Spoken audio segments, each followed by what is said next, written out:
Early December 1943, Cairo, Egypt. The pen hovered over the paper as President Franklin Delano Roosevelt prepared to write words that would change the course of military history.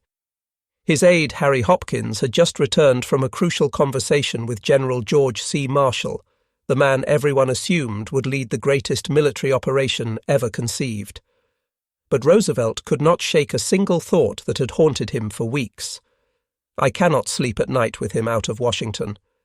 The decision was about to be made, and it would leave America's most aggressive combat general on the sidelines, while a master coordinator who had never led troops in battle would command the invasion of Europe.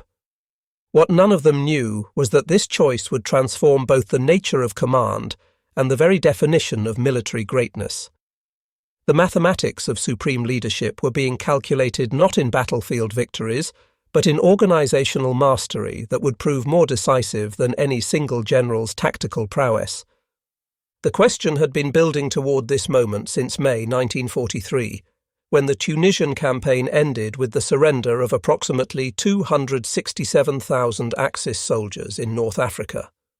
Among the American commanders who had distinguished themselves in that victory was Lieutenant General George Smith Patton, Jr., a man whose name already struck fear into German hearts. At 57 years old, Patton embodied everything Americans imagined when they thought of a warrior general. He wore custom-designed uniforms with polished brass buttons that gleamed in the desert sun. Twin ivory-handled revolvers hung from his hips, not as affectation, but as weapons he knew how to use with deadly precision. His vocabulary could make sailors blush, his temperament could terrify subordinates, and his tactical prowess could destroy enemy armies with a speed that defied conventional military doctrine. Patton's path to this moment had begun decades earlier. Born November 11, 1885, in San Gabriel, California, into a family with deep military roots, young George grew up hearing stories of ancestors who had fought in the Revolutionary War and the Civil War. His grandfather had been a Confederate colonel killed at the Third Battle of Winchester. This heritage shaped Patton's identity from childhood. He struggled with dyslexia, a condition unrecognized at the time, making academic work difficult. Yet he compensated with an iron will and obsessive determination. He attended the Virginia Military Institute for 1 year before entering West Point in 1904. Academic struggles forced him to repeat his first year, but he graduated on June 11, 1909, ranking 46th out of 103 cadets. Even then, his aggressive spirit and fierce competitiveness marked him as different from his peers. After graduation, Patton's career took an unusual turn when he competed in the 1912 Stockholm Olympics as part of the modern pentathlon. He finished 5th overall despite a controversial pistol shooting score that many believed should have been higher. This experience with international competition reinforced his belief in personal excellence and his conviction that America needed warriors who could match any opponent in the world. His athletic prowess, combined with his social connections through marriage to Beatrice Ayer, daughter of a wealthy Massachusetts industrialist, gave him resources and opportunities that accelerated his career. Patton's first combat experience came in 1916 during the Pancho Villa expedition into Mexico. Serving as an aide to Brigadier General John J. Pershing, the young lieutenant led a motorized raid against Villa's forces that resulted in the deaths of 3 of Villa's men, including one of his captains. Patton personally shot 2 men with his ivory-handled revolvers, then strapped their bodies to the hoods of his vehicles and drove back to headquarters. This action, brutal and dramatic, brought him national attention as newspapers called him the first American officer to use motorized vehicles in combat. More importantly, it cemented his relationship with Pershing, who would become his mentor and protector for decades. When America entered World War I in 1917, Patton accompanied Pershing to France. There he found his true calling, armoured warfare. The tank was a new weapon, primitive and unreliable, but Patton immediately grasped its potential. He established the United States Tank School at Langres, France, personally writing the training doctrine and operational procedures. He studied French tank tactics, interviewed British tank commanders, and developed American methods that emphasized speed and aggressive action. In September 1918, Patton led the newly formed Tank Corps into combat during the Meuse-Argonne offensive. He was wounded by machine gun fire while leading his tanks forward on foot, an injury that earned him the Distinguished Service Cross and established his reputation for personal bravery under fire. After the war, Patton became one of the American Army's leading advocates for mechanized warfare. Throughout the 1920s and 1930s, he published articles, conducted experiments, and argued relentlessly that future wars would be won by fast-moving armoured forces. He collaborated with Major Dwight Eisenhower, whom he had met in 1919, on tank development and doctrine. The two men, despite their different personalities, shared a vision of mechanized warfare that Army leadership found too expensive and too radical. Budget constraints and conservative thinking kept the tank relegated to infantry support roles, but Patton never stopped pushing for change. He designed the M1913 cavalry sabre, known as the Patton sabre, and wrote extensively on cavalry tactics, always seeking ways to maintain offensive mobility in modern warfare. By 1940, as war engulfed Europe, Patton's moment had arrived. Promoted to brigadier general in October 1940, he took command of an armoured brigade and began training troops in the aggressive tactics he had spent 2 decades developing. He established the Desert Training Center in California's Mojave Desert, creating a vast facility where American forces learned to fight in conditions similar to North Africa. His training methods were harsh, his standards impossibly high, but soldiers who survived his regimen became some of the Army's most effective combat units. When Operation Torch was launched in November 1942, Patton commanded the Western Task Force, landing 35,000 men on the beaches of Morocco in the first major American offensive against Axis forces. The Morocco landings showcased Patton's abilities. Despite facing Vichy French resistance, rough seas and coordination challenges, Patton's forces secured their beachheads and pushed inland. Casablanca fell within 3 days. The Sultan of Morocco, impressed by Patton's military bearing and success, presented him with the Order of Wissam Alawite, with a citation reading in French. The lions in their dens tremble at his approach. More importantly, Patton demonstrated that American forces could execute complex amphibious operations and defeat determined opposition.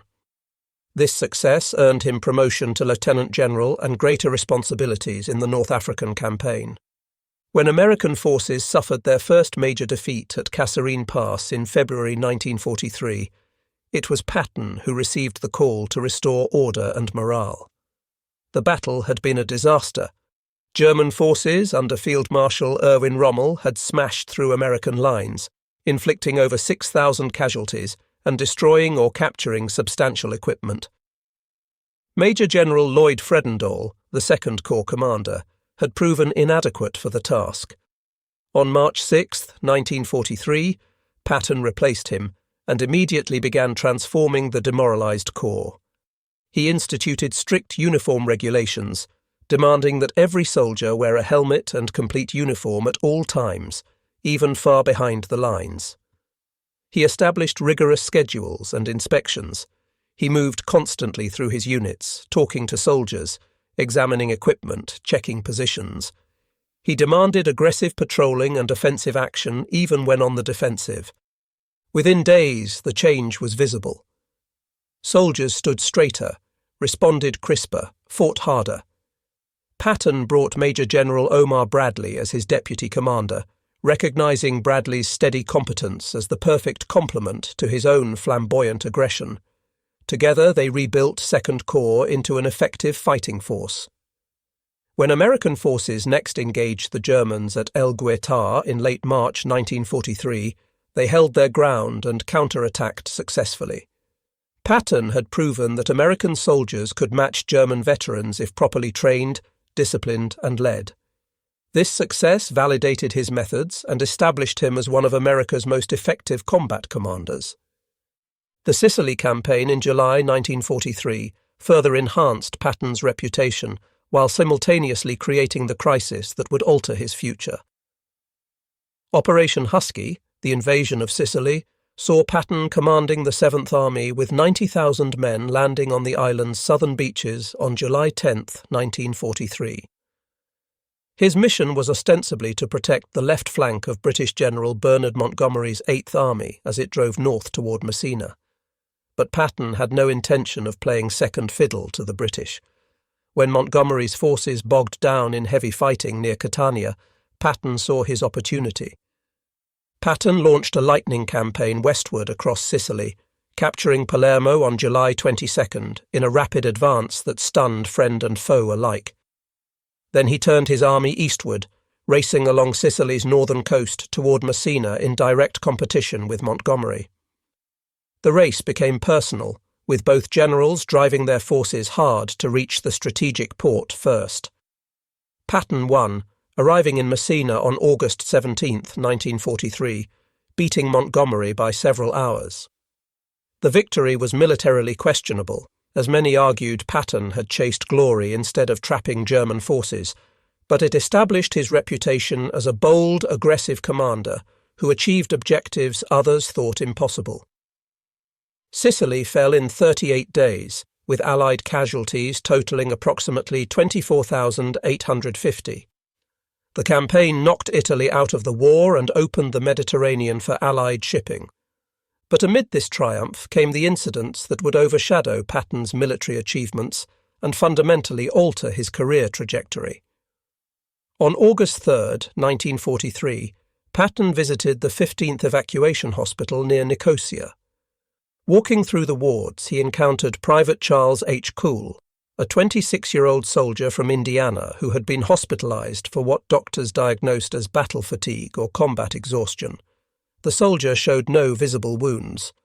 Patton, who believed such conditions represented cowardice, demanded to know what was wrong with the man. When told the soldier was nervous and could not take the shelling, Patton exploded. He slapped Cool across the face with his gloves, called him a coward, and ordered him back to the front immediately. Medical personnel were shocked, but the incident was reported through medical channels and temporarily contained. 7 days later, on August 10th, Patton visited the 93rd Evacuation Hospital. There he encountered 21-year-old Private Paul G. Bennett, another soldier diagnosed with battle fatigue. Bennett had served effectively in combat for 4 years but had reached his breaking point. When Patton asked what the trouble was, and Bennett replied he guessed he could not take it, Patton's rage exceeded even his first outburst. He slapped Bennett twice, once so hard that the soldier's helmet liner flew off. Then Patton drew one of his ivory-handled revolvers, waved it at Bennett's head, and threatened to shoot him right there for cowardice. He called Bennett a coward repeatedly, then ordered medical personnel to return the soldier to the front or file charges against him. The doctors and nurses present were horrified, with several submitting reports detailing the general's actions. These reports reached Lieutenant General Omar Bradley, now commanding 2nd Corps, who locked them in his safe out of loyalty to his former commander. But separate reports went through medical channels to the Surgeon General's office, eventually reaching General Dwight Eisenhower on August 16th. Eisenhower faced an agonizing decision. Patton was arguably the Allies' most effective combat general, a man whose tactical abilities and aggressive spirit were considered essential for future operations. But he had assaulted subordinates, threatened to execute a soldier, and violated both military law and basic human decency. The incidents revealed a character flaw, an inability to control his temper that raised serious questions about his fitness for high command. Eisenhower chose a middle path. He sent Patton a scorching letter dated August 17th, stating that while firm measures were sometimes necessary, this does not excuse brutality, abuse of the sick, nor exhibition of uncontrollable temper in front of subordinates. Eisenhower ordered Patton to apologize personally to both soldiers, to the medical personnel who witnessed the incidents, and to every division in his army. Patton complied, though the apologies were painful and humiliating. He visited each division, admitted his actions were wrong, and asked for understanding. Many soldiers respected his willingness to admit error. Others lost faith in him. But the incidents remained secret outside military channels. Until November 21, 1943, when radio broadcaster Drew Pearson revealed the slapping incidents to the American public. The reaction was explosive and divided. Some Americans supported Patton, arguing that war required hard commanders who did not tolerate weakness. Others were appalled, viewing the slappings as evidence of brutality and unfitness for command. Members of Congress demanded explanations. Secretary of War Henry Stimson and Army Chief of Staff George Marshall came under intense pressure to either defend Patton or remove him from command entirely. The controversy raged just as the most important command decision of the war was being made.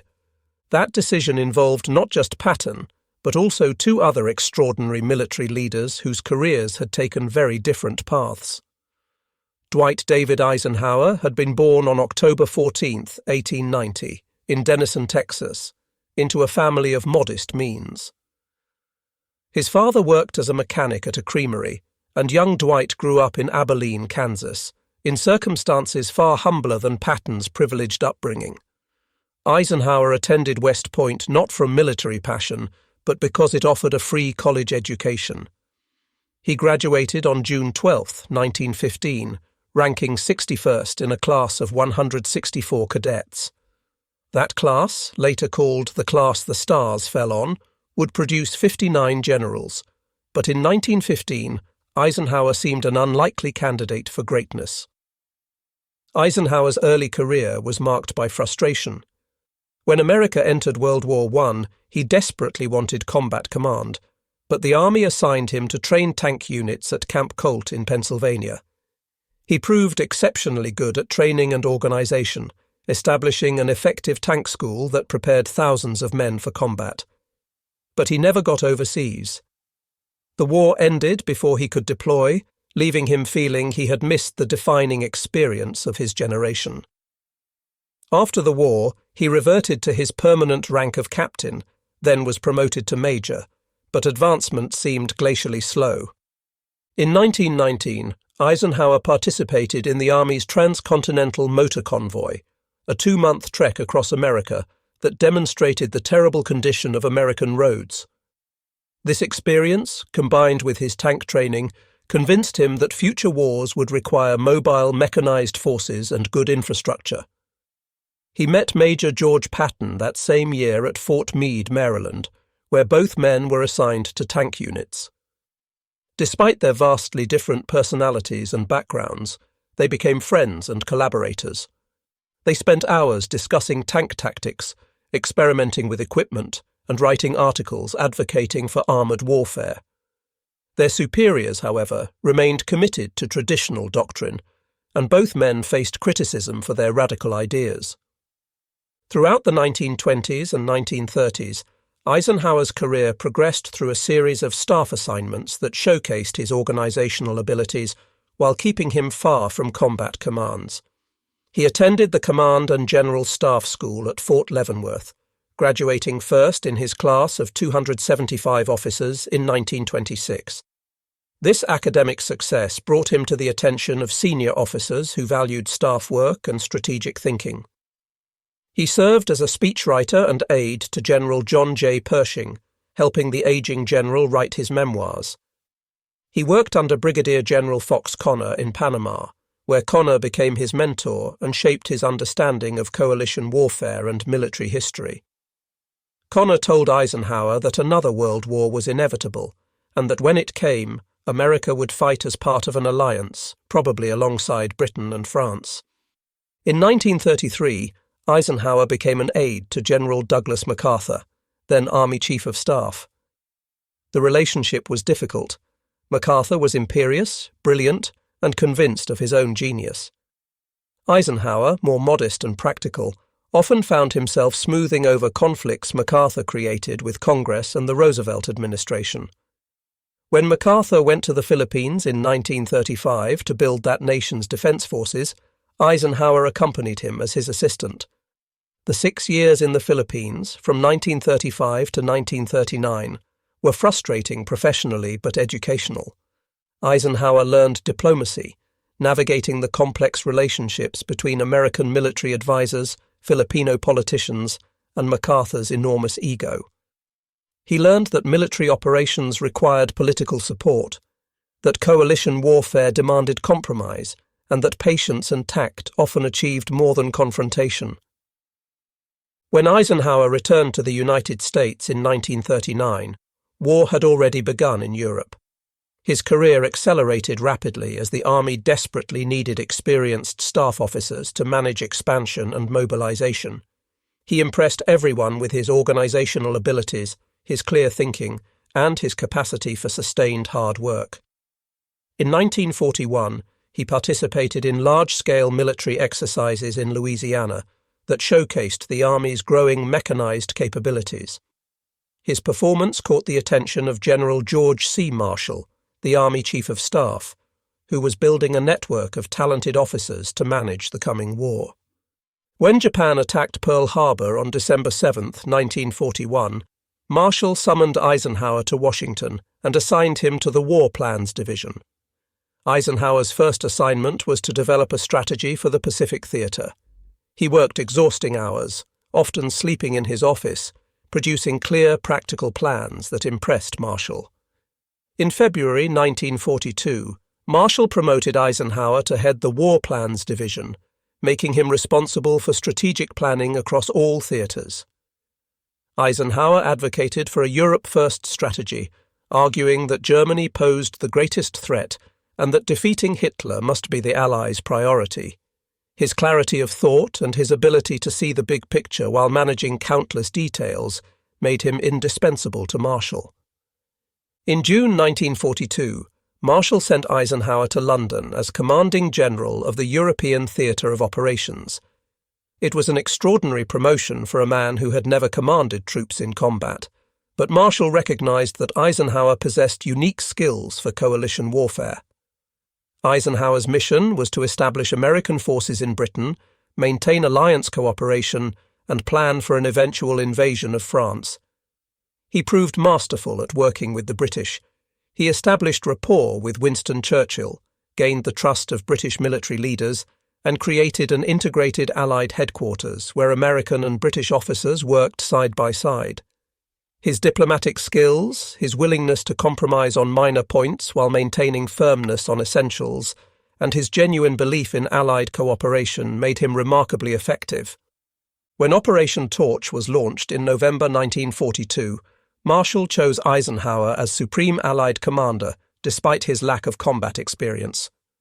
Torch was politically complex, requiring coordination with French forces of uncertain loyalty while managing British and American commands with different strategic priorities.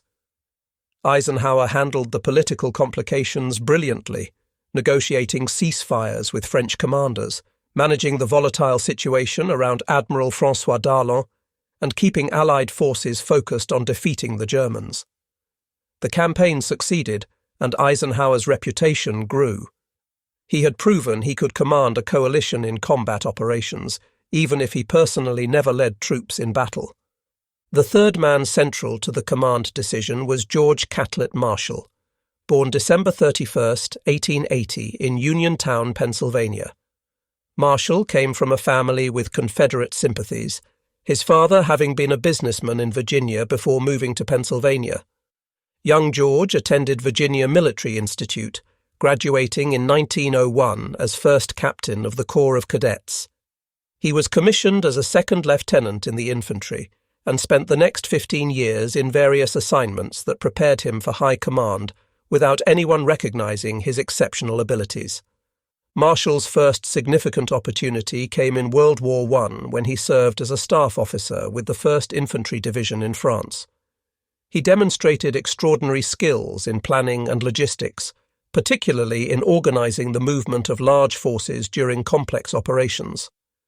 At the Battle of Cantigny in May 1918, the first major American offensive, Marshall's meticulous planning contributed to success.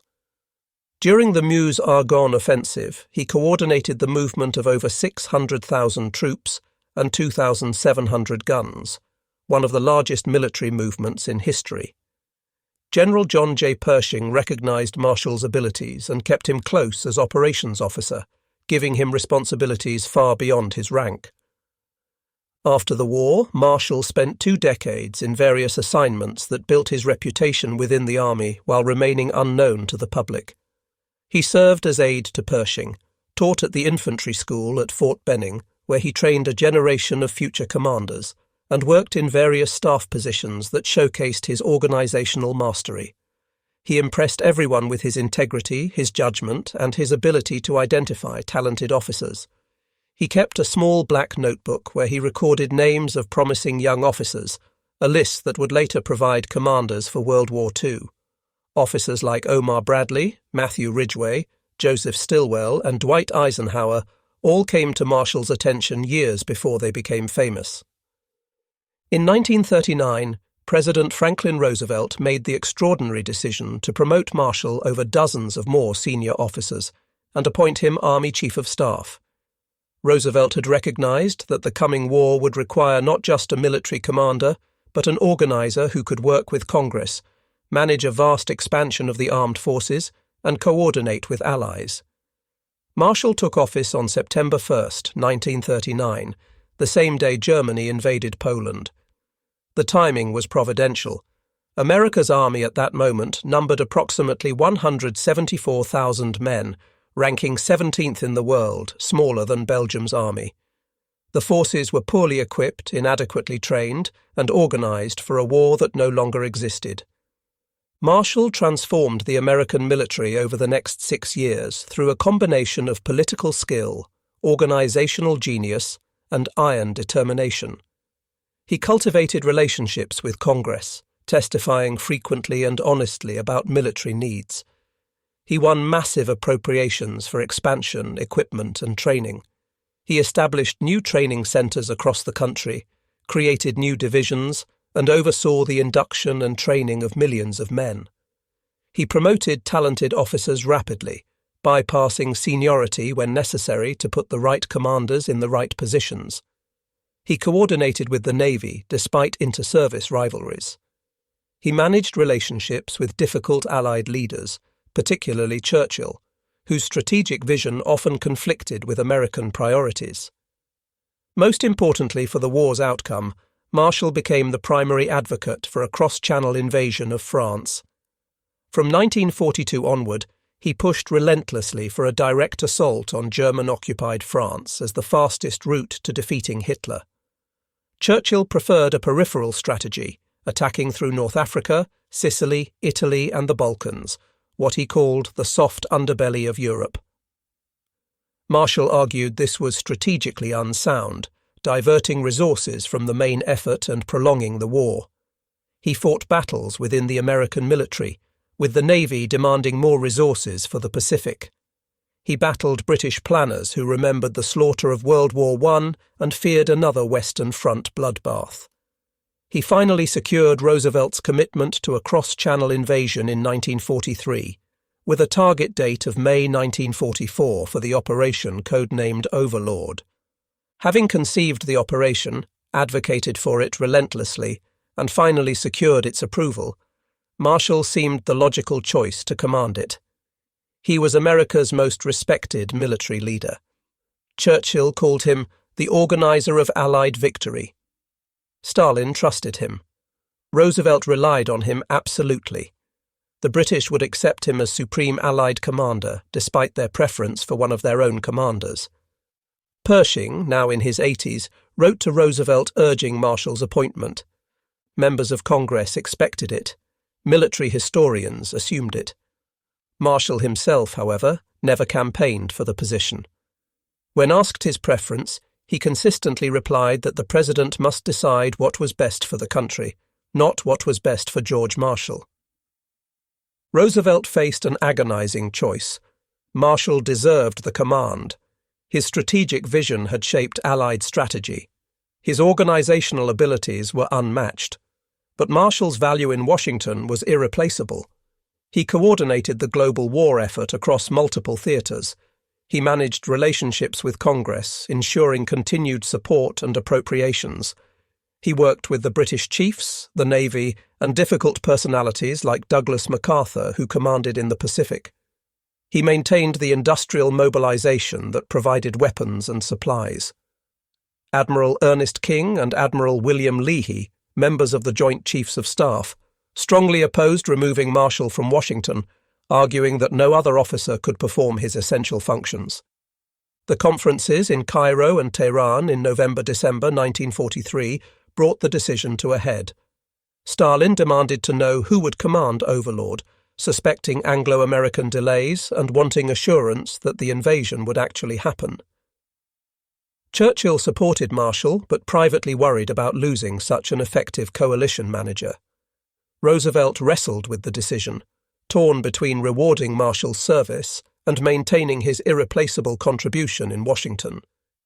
He sent Harry Hopkins to Marshall in Cairo during the first week of December to gauge his preference. Marshall refused to state one, saying only that he would support whatever decision Roosevelt made wholeheartedly. Roosevelt then invited Marshall to a private meeting on December 5, 1943. According to Marshall's later recollection, Roosevelt, after considerable hedging, asked directly what Marshall wanted to do. Marshall gave the same answer. Personal feelings could not matter when the issue was too important to the nation. Roosevelt reportedly replied, "I feel I could not sleep at night with you out of the country." The president had made his decision. Marshall would remain as Army Chief of Staff, coordinating the global war. Someone else would command Overlord. On December 7, 1943, exactly 2 years after Pearl Harbor, Roosevelt informed Eisenhower of his appointment. The message was characteristically brief and informal. "Well, Ike, you are going to command Overlord." Eisenhower was stunned. He had assumed Marshall would receive the command and had been preparing to return to Washington to take over Marshall's position as Chief of Staff. Now he faced the greatest military responsibility in history. That same day, Marshall wrote a note to Stalin and Churchill informing them of Eisenhower's appointment. Marshall sent Eisenhower a copy with a brief handwritten message. "Dear Eisenhower, I thought you might like to have this as a memento. It was written very hurriedly by me as the final meeting broke up yesterday, the President signing it immediately. GCM." The decision made profound sense once its logic became clear. Overlord was not primarily a tactical operation requiring battlefield genius. It was the most complex organizational challenge in military history, requiring coordination of forces from multiple nations with different command structures, strategic priorities, and tactical doctrines. The operation would involve over 3 million men, nearly 7,000 ships, 11,000 aircraft, and countless supporting elements. Success would depend on diplomatic skill in managing alliance politics, organizational mastery in coordinating complex movements, strategic vision in seeing how tactical operations fit into larger objectives, and the ability to make subordinates from different nations work together effectively. Eisenhower possessed exactly these qualities. His natural charisma made him universally liked. British troops trusted him. Churchill respected him despite their occasional disagreements. Even Charles de Gaulle, notoriously difficult and suspicious of Anglo-American intentions, found Eisenhower acceptable. Eisenhower's strategic thinking encompassed not just military operations but political consequences, economic factors, civil affairs, and public opinion. He understood that modern war was as much political as military. He had proven in North Africa and Sicily that he could manage complex coalitions under combat conditions. Most crucially, he had developed a leadership style that made subordinates feel valued while maintaining absolute authority. He listened to criticism, admitted mistakes, and learned continuously. These qualities made him ideal for supreme command of a coalition where unity of effort mattered more than tactical brilliance. As Eisenhower established his headquarters in London in January 1944, he immediately confronted challenges that validated Roosevelt's judgment. The first involved command structure. The initial plan, developed under British Lieutenant General Frederick Morgan, called for a 3-division assault on a narrow front. Eisenhower, reviewing the plan, immediately recognized it as inadequate. He insisted on expanding to 5 divisions landing on a broader front, giving more flexibility and reducing vulnerability to German counterattack. This expansion required more landing craft, more air support, more supplies, all of which were in short supply. Eisenhower had to negotiate with Churchill, with the combined chiefs of staff, and with naval commanders to secure the resources needed. His diplomatic skills and his ability to make compelling arguments won agreement for the expanded operation. The second challenge involved ground commanders. British General Bernard Montgomery would command all ground forces during the initial assault, including both British and American armies. This arrangement pleased the British, but created resentment among some American generals who viewed Montgomery as cautious and arrogant. Eisenhower made the system work by clearly delineating responsibilities, giving Montgomery operational control during the landing phase, while planning to shift authority to American commanders once the breakout occurred. He managed Montgomery's difficult personality, deflected criticism, and kept the coalition functioning effectively. The third and most sensitive challenge was Patton. Despite the slapping incidents, despite the controversy, despite the public outcry, Eisenhower and Marshall both recognized that Patton's combat skills would be essential once mobile warfare began. The question was what to do with him until that moment arrived. Eisenhower's solution demonstrated strategic creativity. Patton would command Third Army, which would be activated only after the invasion succeeded and a breakout occurred. Until then, Patton would serve as the centerpiece of the most elaborate deception operation in military history. Operation Fortitude was conceived to mislead German intelligence about where and when the invasion would occur. The concept was simple. Make the Germans believe the main invasion would strike Pas de Calais, the narrowest point of the English Channel and the obvious choice for a cross-channel assault. The Allies would actually invade Normandy, which offered better beaches and room for manoeuvre, but the Germans must continue believing Calais was the target even after Normandy landings began. This deception required creating a fictional army that appeared to be preparing for invasion. The Phantom Force was designated 1st United States Army Group, abbreviated FUSAG. It existed only on paper, in fake radio transmissions, in dummy equipment positioned around Dover and southeastern England, and in reports from German spies who were actually British double agents.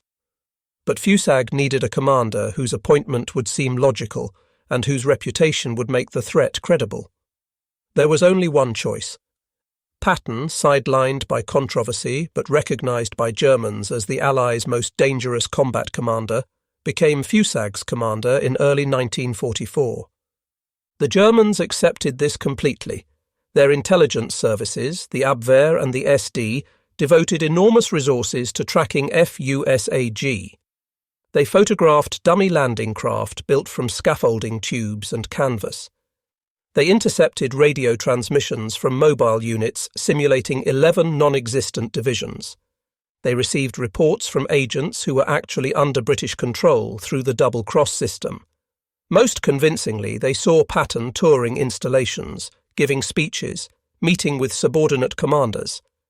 Every bit of intelligence confirmed that Patton commanded a massive force preparing to strike Calais. German commanders believed the deception because it made strategic sense. Calais offered the shortest sea crossing, only 20 miles compared to Normandy's 100 miles. Calais provided the most direct route to Germany and the vital Ruhr industrial region. Most importantly, they knew Patton was the Allies' best tactical commander. German Field Marshal Gerd von Rundstedt, when later asked about Allied commanders, stated that Patton was your best.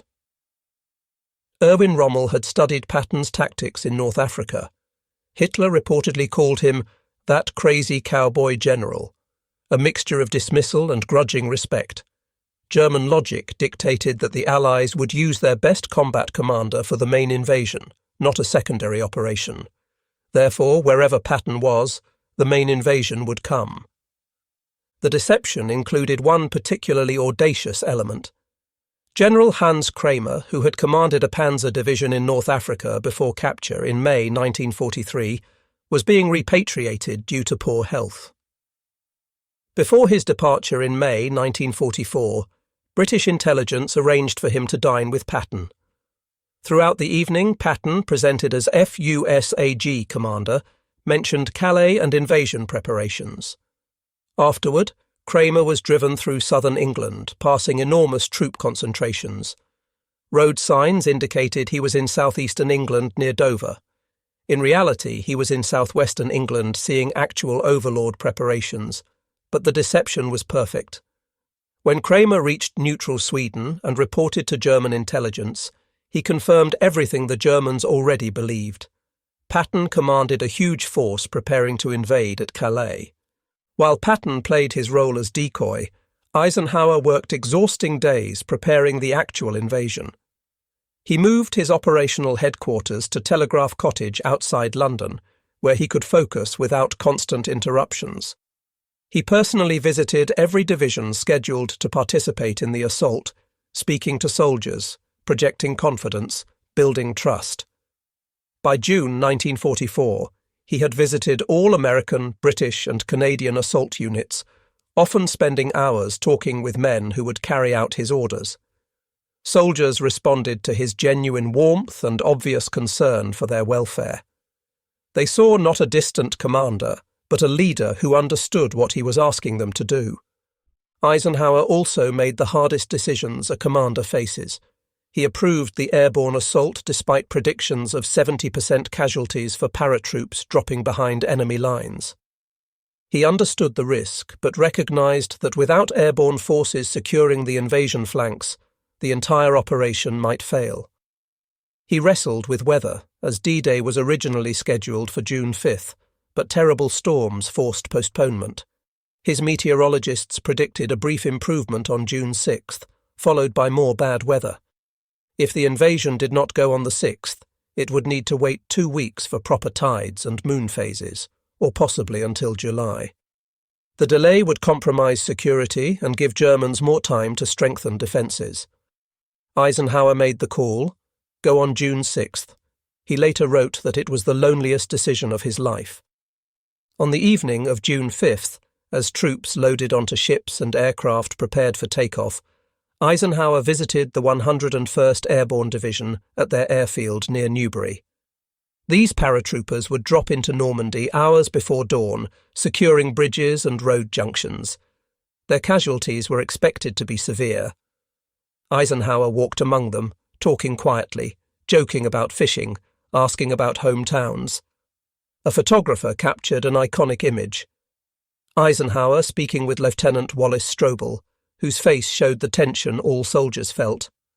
After the visit, Eisenhower returned to headquarters and wrote a message accepting full responsibility if the invasion failed. He carried it in his pocket, ready to release it if needed. The message read, "Our landings have failed and I have withdrawn the troops. My decision to attack at this time and place was based upon the best information available. The troops, the air and the navy did all that bravery and devotion to duty could do. If any blame or fault attaches to the attempt, it is mine alone." June 6, 1944, dawned with clearing skies over the English Channel. At 6:30 in the morning, American, British and Canadian soldiers stormed 5 beaches across 50 miles of Normandy coastline. The assault involved nearly 7,000 vessels, including warships, landing craft, transports and support ships.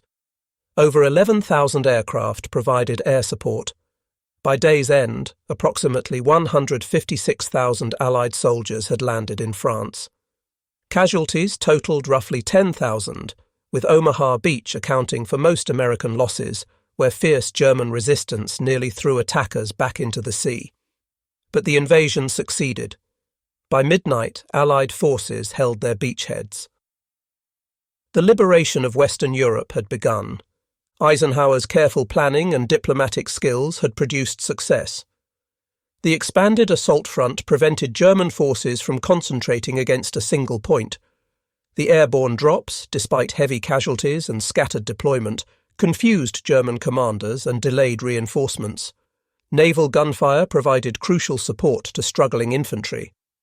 Air superiority prevented German aircraft from attacking vulnerable ships and troops. Most critically, the deception worked perfectly.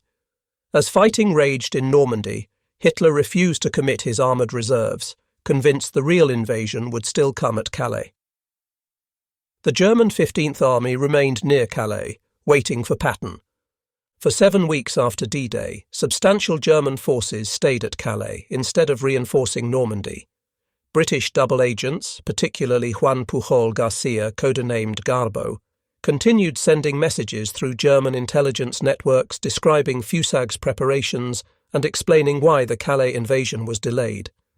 Hitler believed these reports. He kept armoured divisions that might have crushed the Normandy beachhead waiting for an invasion that would never come. The Allies had hoped the deception might buy them 2 weeks. It bought them 7. Every German division at Calais was one fewer in Normandy, a strategic advantage worth dozens of tactical victories. Patton learned of the Normandy invasion like everyone else, by listening to BBC radio on the morning of June 6th. He was devastated. Despite understanding his role in the deception, despite knowing his importance to the plan, he felt he was missing the greatest military operation in history. He wrote to his wife Beatrice, "It is hell to be on the sidelines and see all the glory eluding me, but I guess there will be enough for all." To his son George at West Point he wrote, "This group of unconquerable heroes whom I command are not in yet, but we will be soon. I wish I was there now, as it is a lovely sunny day for a battle, and I am fed up with just sitting." But Patton's absence was his greatest contribution. His reputation alone, his role as phantom commander of a fictional army, tied down German reserves and convinced Hitler that Normandy was a diversion. It was history's greatest irony. Patton achieved his most strategically important victory in a battle where he played no active role. His mere reputation, exploited brilliantly by Allied intelligence and Eisenhower's strategic vision, accomplished more than any tactical manoeuvre. On August 1st, 1944, after 2 months of fierce fighting in Normandy, Patton's Third Army officially became operational. The moment he had waited for had arrived. Operation Cobra, launched on July 25th, had finally broken German defensive lines west of St. Lo. Through that breach poured Patton's armoured divisions in a campaign of speed and aggression that stunned the German High Command. Patton employed tactics he had spent decades developing. His forces moved faster than German commanders thought possible, appearing in unexpected places, surrounding enemy units before they could react. The Third Army's advance across France became legendary. Patton's forces raced west into Brittany, then wheeled east toward Paris, then turned northeast toward the German border. By August 25th, American troops were entering Paris.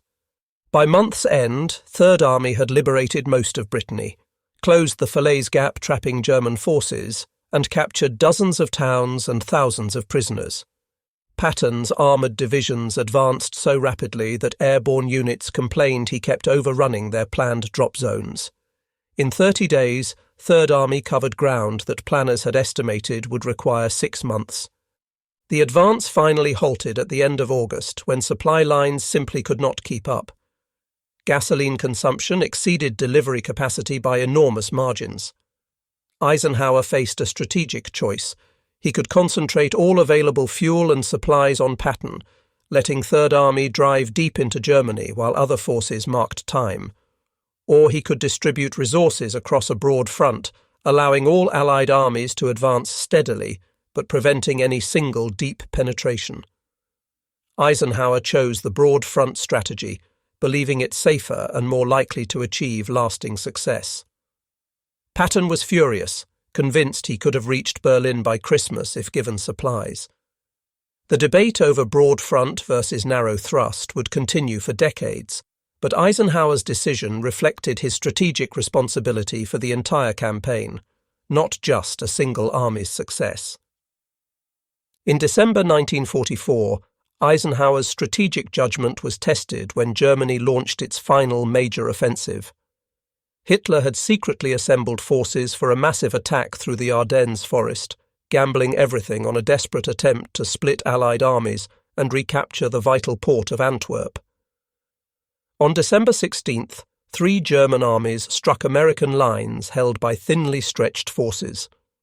The attack, later called the Battle of the Bulge, created a crisis requiring Eisenhower's finest performance as supreme commander. Within hours, Eisenhower was organizing the Allied response. He recognized immediately that the German attack, while dangerous, represented an opportunity if handled correctly. German forces were advancing beyond their supply lines, exposing themselves to counterattack. Eisenhower rushed reinforcements to threatened sectors, gave ground where necessary to preserve forces, and coordinated American, British, and French units to contain the penetration. Most crucially, he turned to Patton with an assignment that seemed impossible. The 101st Airborne Division was surrounded at Bastogne, a critical crossroads town. If Bastogne fell, German forces could push westward toward Antwerp. Eisenhower needed Patton to disengage from his current operations, pivot Third Army 90 degrees north, and attack into the southern shoulder of the German Bulge to relieve Bastogne. On December 19th, Eisenhower met with Patton and Bradley at Verdun to coordinate the response. When Eisenhower asked when Patton could attack, Patton replied he could move on December 22nd. Eisenhower, skeptical that an entire army could redeploy so quickly, called the estimate fatuous. But Patton was not exaggerating. He had anticipated this possibility.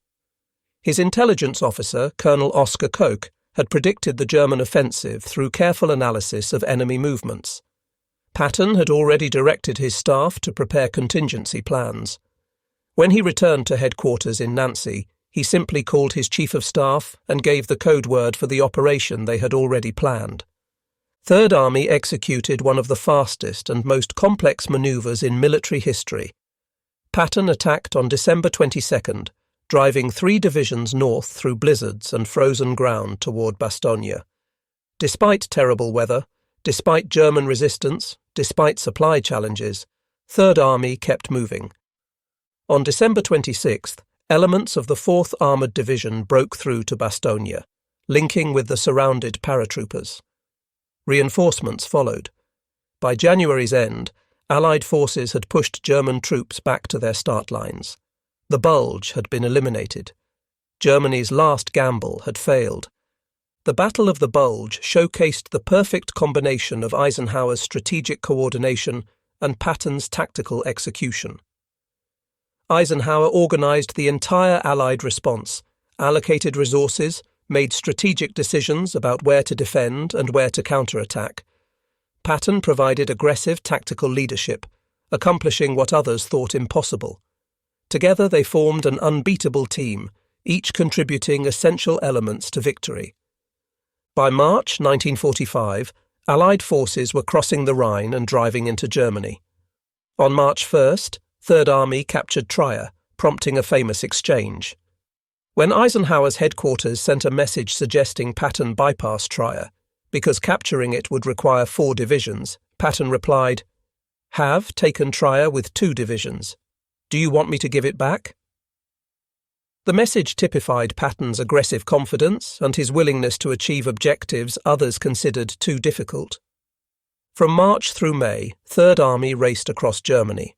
They liberated the Ohrdruf concentration camp, the first camp liberated by American forces. Patton forced local German civilians to tour the camp and witness Nazi atrocities. His forces captured vast numbers of prisoners, linked with Soviet forces advancing from the east, and penetrated deep into Czechoslovakia before orders halted their advance. When Germany surrendered on May 8, 1945, Third Army had compiled an extraordinary combat record. From August 1, 1944 to May 8, 1945, Patton's forces had liberated or conquered approximately 81,500 square miles of territory across France, Luxembourg, Belgium, Germany, Austria, and Czechoslovakia. They had captured roughly 1.28 million prisoners and inflicted an estimated 500,000 casualties on German forces. Third Army's own casualties, while significant, were lower proportionally than other Allied armies, validating Patton's philosophy that aggressive offence saved lives by destroying enemy forces before they could organise effective resistance. Yet it was Eisenhower's leadership that made all of this possible. His organisational mastery planned and executed the invasion. His diplomatic skills held the fractious coalition together through countless crises. His strategic vision guided operations from Normandy to the Elbe River. His ability to manage difficult personalities, from Montgomery's arrogance to de Gaulle's prickly nationalism to Patton's impulsiveness, prevented conflicts that might have crippled the alliance. His willingness to make hard decisions, from approving high-risk operations to choosing invasion timing to coordinating responses to unexpected crises, proved him the ideal supreme commander. The question of why America's best combat general was sidelined from leading D-Day had been answered through the operation's very nature. Overlord did not require a battlefield tactician. It required a coordinator, a diplomat, a strategic thinker who could manage the most complex military operation ever attempted. Patton was indeed America's finest tactical commander, perhaps the greatest of the war. But Overlord required different qualities. It needed someone who could orchestrate coalition warfare, balance competing national interests, think strategically about operations spanning continents, and maintain trust across governments and military services. Eisenhower possessed these qualities in abundance. Patton did not. The slapping incidents, far from being unfortunate but minor mistakes, revealed character flaws that made Patton unsuitable for supreme command. His inability to control his temper, his tendency toward impulsive decisions, his lack of political awareness, these traits might be acceptable in a corps or army commander, but were disqualifying for a supreme commander navigating diplomatic complexities and maintaining political support at the highest levels. Roosevelt's choice of Eisenhower over Marshall demonstrated even greater wisdom. Marshall would have been an excellent supreme commander. His organizational skills were unmatched. His strategic vision was profound. His reputation was impeccable. But Marshall's true value lay in Washington, where he coordinated the global war effort, managed congressional relations, balanced multiple theaters, and maintained the political and logistical support that made victories possible. Removing Marshall to send him to Europe would have solved one problem while creating another. Eisenhower in Europe and Marshall in Washington proved the optimal combination. And Patton, despite being sidelined from Supreme Command and from D-Day itself, found his ideal role. His tactical genius and aggressive spirit were exactly what mobile warfare required once the invasion succeeded. Third Army's performance vindicated every claim about Patton's abilities. He was indeed America's greatest combat commander, the general whose name struck terror into German hearts. But he served under Eisenhower, executing a strategic vision developed by both Eisenhower and Marshall, playing his part in a comprehensive plan that required different skills at different levels. The legacy of this command decision extended far beyond World War II. Eisenhower's success established new principles for modern military leadership. He proved that contemporary warfare requires not just tactical brilliance, but organizational excellence, political awareness, diplomatic finesse, and strategic vision.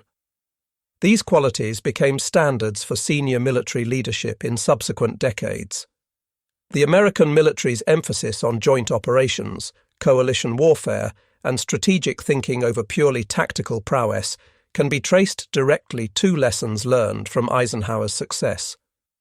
Eisenhower leveraged his military reputation into political success, serving as President of the United States from 1953 to 1961. His presidency reflected the same qualities that made him an effective supreme commander: organizational competence, strategic thinking, coalition building, and to navigate complex situations without losing sight of larger objectives. He ended the Korean War, managed Cold War tensions without nuclear escalation, and established policies that guided American strategy for decades. His presidency demonstrated that skills required for supreme military command translated effectively to supreme civilian leadership. Patton never had that opportunity. After Germany's surrender in May 1945, he became military governor of Bavaria. Within months, he created new controversy. His reluctance to aggressively pursue denazification, his statements suggesting former Nazi party members could serve in administrative roles, and his suggestions that the Allies should immediately confront the Soviet Union brought criticism from Washington and the press. Eisenhower, sensitive to political pressures, removed Patton from Third Army Command in October 1945. On December 8, 1945, Patton was severely injured in a car accident near Mannheim, Germany. His staff car collided with an American truck, and Patton suffered a broken neck that left him paralyzed from the neck down.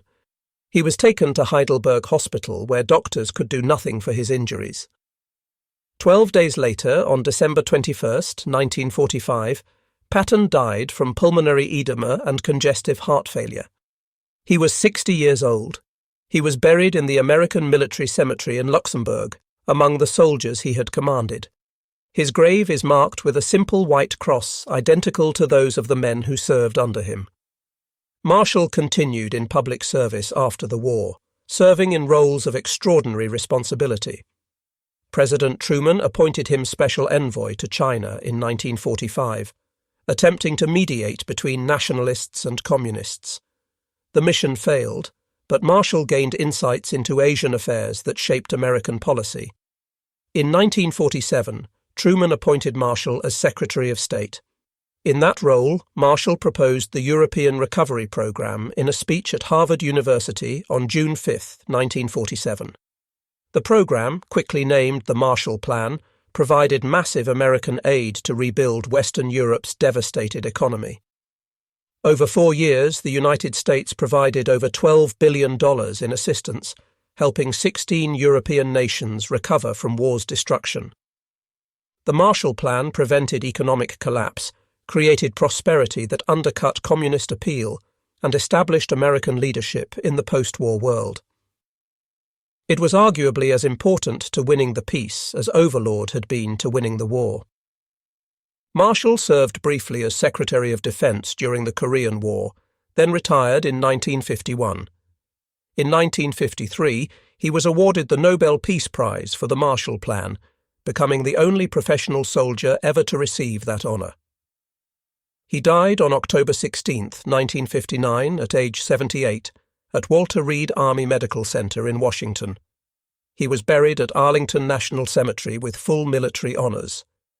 President Truman attended the funeral and later said Marshall was the greatest living American.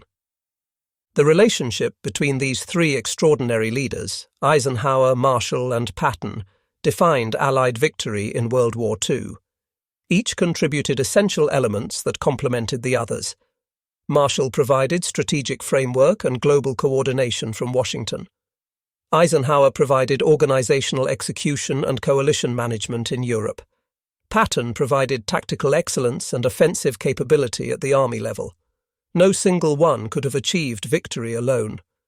Together, with each serving where his unique talents had maximum effect, they formed an unbeatable combination. Roosevelt's wisdom in recognizing what role each should play proved decisive. The decision to sideline America's best combat general from leading D-Day was correct by every measure. D-Day succeeded through flawless organizational execution, not tactical genius. The invasion required coordinating millions of details across multiple services and nations. It required diplomatic skill to manage coalition tensions. It required strategic vision to integrate the invasion into the broader war effort. It required patience to wait for ideal conditions and courage to proceed when conditions were merely adequate. These were Eisenhower's strengths. Patton's strengths emerged later when breakthrough enabled mobile warfare where aggressive tactics determined outcomes. Using Patton as a deception before D-Day, and as a combat commander afterward, demonstrated perfect understanding of how to employ each general where his abilities would have maximum impact. The mathematics of Allied victory were calculated not in terms of who was the best fighter, but who was the best coordinator. Not who could win battles, but who could manage the complex enterprise of coalition warfare. Not who struck fear into enemy hearts, but who maintained trust among fractious allies. By these measures, Eisenhower was the only choice for supreme command. Patton was indispensable as a tactical commander. Marshall was indispensable as strategic coordinator. But for the specific challenge of planning and executing D-Day, then managing the campaign from Normandy to Berlin, Eisenhower possessed precisely the right combination of skills.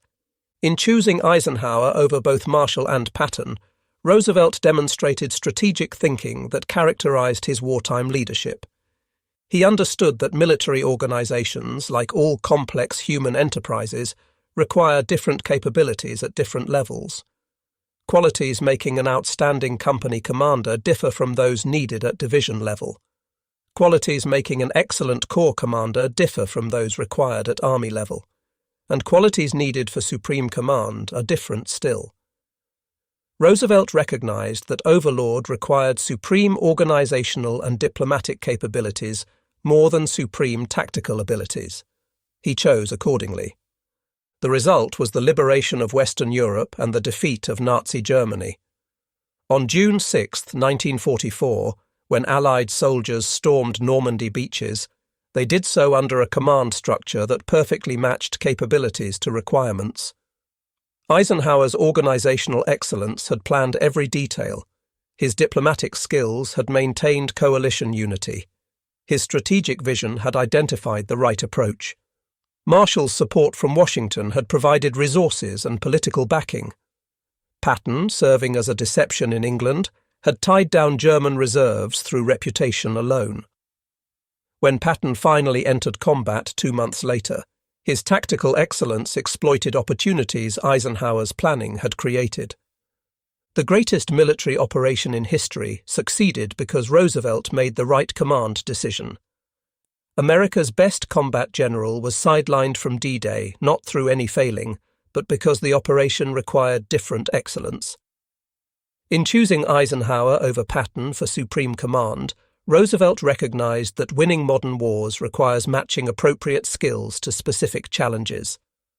Patton earned his glory in the breakout across France, in Bastogne's relief, in the drive through Germany. But D-Day belonged to Eisenhower, whose organizational mastery, diplomatic capability, and strategic vision enabled the 20th century's greatest military achievement. The decision to sideline Patton was not rejection, but recognition that supreme command required different talents Eisenhower possessed in exceptional measure. Both men, serving where their unique abilities had maximum effect, contributed decisively to Allied victory. The wisdom of Roosevelt's choice was proven by results: Europe's liberation, Nazi tyranny's defeat, and establishment of democratic peace enduring 8 decades.